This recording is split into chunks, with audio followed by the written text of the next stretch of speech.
Hello my lovely people, hoping you're well. We are back again with another Minding Your Mind session, where today we're going to be talking about importance of mental health.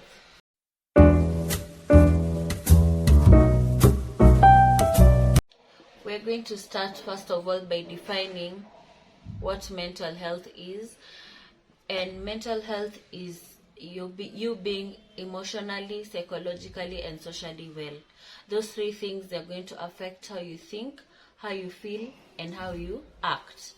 If you're mentally ill, those three things, that is what people will catch. How your thought process, how you feel, your emotions will not be stable, and how you act around people. You're going to be acting in a manner that people are going to see it as abnormal. Those are the three things you look at: how you think, how you feel, and how you act. And saying that more than 50% of the people right now are mentally ill, and out of 6 people, 5 people are not mentally okay. And that is why it's important for me to explain to you the importance of mental health, so that we are able to end the stigma. Because the main reason why we discuss the importance of mental health is because we want to end the stigma. Stigma makes people have a bad health-seeking behavior.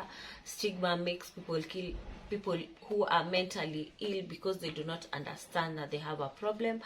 And yeah, that's why it's important. We're going to start with the importance, and I think I have around 7 importance. The first one is that if you're mentally okay, you're able to cope with the stresses of life. There are a lot of stresses, starting from your house to your work. You know, everywhere you go, there's a stressor that comes your way. But it's easier for us, if you're mentally okay, to be able to deal with those stress, because you're able to understand the length of this.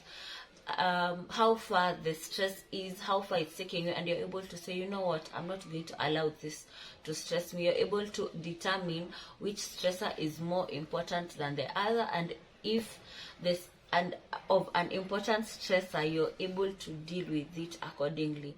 And if you're not mentally okay, for example, people who are depressed, most when we'll talk about depression, we'll discuss more. But let me give an example. When they usually have a stressor, something, maybe a trauma, loss of a loved one, that's the stressor that causes them to be depressed. For them to start thinking of committing suicide, they are not able to handle that type of stressor that makes them think that it's better for them to die than for them to be alive, because the stress is too much for them. It's just a coping mechanism that they are able to say, I'm done with this, I cannot deal with this stressor. And that's why it's important for you to be mentally healthy, because you being mentally healthy enables you to be able to deal with the day-to-day stresses.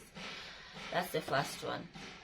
The second one is that being mentally ill makes you being mentally healthy makes you physically healthy. An example, let me give an example of also this one. I'm also going to use depression. It will say that depression increases. People who are depressed, most of them have heart diseases. Another one was saying, being mentally ill changes your health, your eating habits, that can cause also heart problems, and can also cause other problems regarding your health. For example, they are saying also diabetes.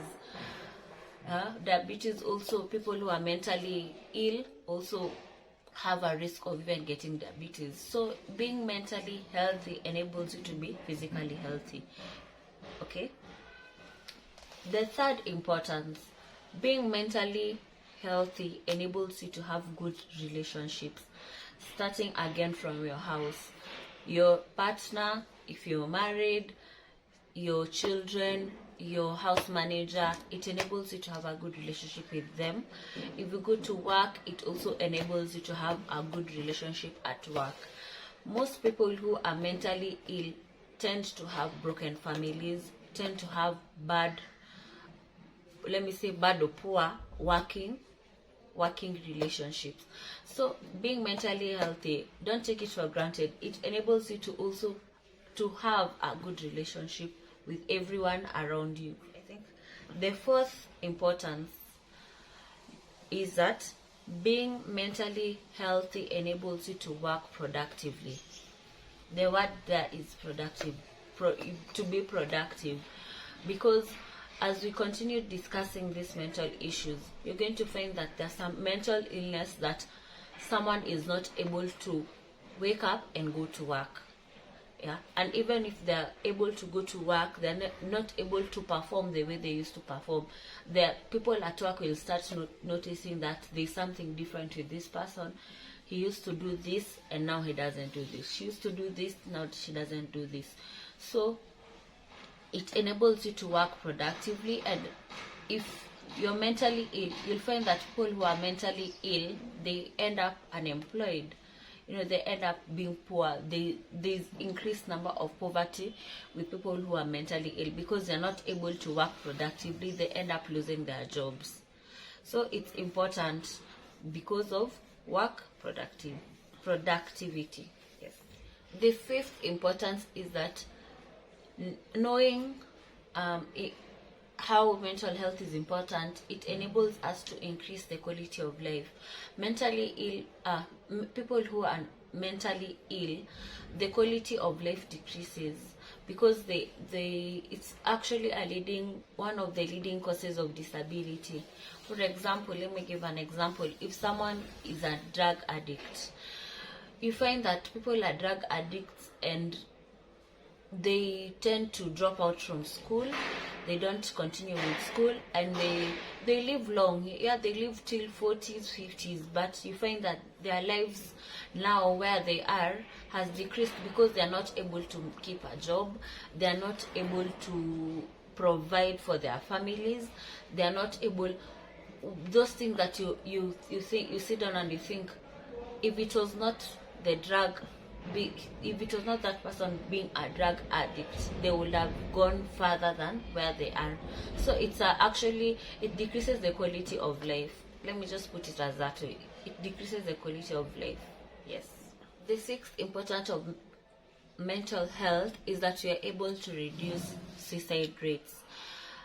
We're saying people who commit suicide nowadays, they around the age of them, the larger number is around the age of 15 to 30. Let's say from 15 years to 30. That's where we end up losing our people, that age group from 15 to 30. And us learning the importance of mental health, I believe that we are going to reduce the numbers of suicide rates, because first of all, we reduce their quality of life, because there are people who are supposed at 15, you are supposed to live even to 70, but now we end up losing you at 15 years. We are able to have an antenna and also have an open mind when it comes to suicide and when it comes to depression, because as you continue talking, we are also going to be learning the signs and the symptoms of such behaviors that is going to help us able to identify the people who are close to us. Because if we reduce 2 suicides out of 10, that's still good work. That's somewhere to start. So here basically, learning the importance of mental health enables us to prevent mental illness. Learning the importance of mental health enables us to prevent mental illness. The main aim of knowing the importance of mental health is that, as I said earlier, the main thing is that we want to end the stigma. And I just wanted to tell you the reasons why we face stigma. Let me say, I don't know if it's I've not done the research based on Africa, but for example, in Kenya, we have a lot of stigmatization for people who have mental illness. One, because we always believe that it's because of evil spirits. You're new chawi. But sometimes when you see some cases, you're like, that's mental illness. But when you see anything abnormal in the community, you're new chawi. That's evil spirits. So we tend to have stigmatization for the people who are mentally ill. The second one is that we have rigidity. Our family members, because maybe I will be different to my children or the people around me. But maybe someone like, for example, if my grandfather was here or if my grandparents were here, they will be thinking different because they grew up knowing different. But now we still have that rigidity for family members where they do not want to accept that one of their family members is mentally ill and they need help. It's different from when someone is physically ill. We'll meet up, we'll pray for them, we'll have a fundraiser for their health. But when it comes to mental health, they'll just be told, it's okay. They'll be taken to the village and they'll be told to stay there. It's different. That rigidity makes it difficult for people who are advocating for mental health. The other thing that also causes that stigmatization is that there's no that long-term commitment, in that when they start seeking when they come to the hospital and they are seen by a psychiatrist, psychologist, and they start seeking help, the help is not prolonged, because once there's some diseases, once you mentally, for example, if you're mentally ill, you'll have to take drugs for a long period of time. The doctor sees you, they change the medications according to how it will affect your body. It takes a long time for them to even say this person is okay. Now you can start maybe taking one drug, or don't take any drugs, come back, we see how you're doing. So there's no that long-term commitment. They'll start 6 months, they see they are better, they say they are okay, they stop their drugs. Then after a month, we are back again to square one. So that's usually a very, very key factor that usually affects even us who try to sort people who are mentally ill, because sometimes it affects you were supposed to come you had an appointment for this day, they end up not coming that day. So it's actually a major thing, commitment, when it comes to taking medication. Then the other thing is that our mentality enables us not to have those preventive measures. Our mentality is always like, when someone, for example, it's an example that we normally use.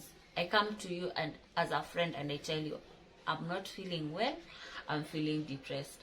What's the first thing that you come to tell your friend? This Kenya, this Nairobi life, it's stressful, everyone has stress, you stop overthinking, But I've personally come to you wanting to talk, because seeking help is, at the end of the day, you will end up going to seeking medical help, yes, but it starts by me opening up to you as my friend. It starts by me opening up to you as your daughter. It starts by me opening up to you as your sibling, as your wife. I come and tell you I am not feeling well. How do you handle me telling you I am not feeling well? We always have that mentality that you're not the only one. Even us, we go through stress, and then when I end up committing suicide, it becomes, why did she commit suicide? Kwani she thinks she's the only one who was living. In this life, there are so many stresses. That mentality is what we should learn to change, so that we are able to cause preventive measures. We're able to prevent mental illness even before it happens. There's some things we cannot prevent, especially if it's maybe something that runs in their family, but there's so many things that we're going to discuss that we can prevent for the people we love. Yeah, my lovely people, I hope it has been an educative video. If you have any questions, don't forget to comment down below. On the important topics that you want me to discuss. Don't forget to hit the subscribe button for more educative videos. Don't forget to follow us on Instagram, and our videos are going to be posted on Thursday and on Sunday. And I hope you're mentally okay. And remember, if your mind is not okay, you are not okay. Bye bye.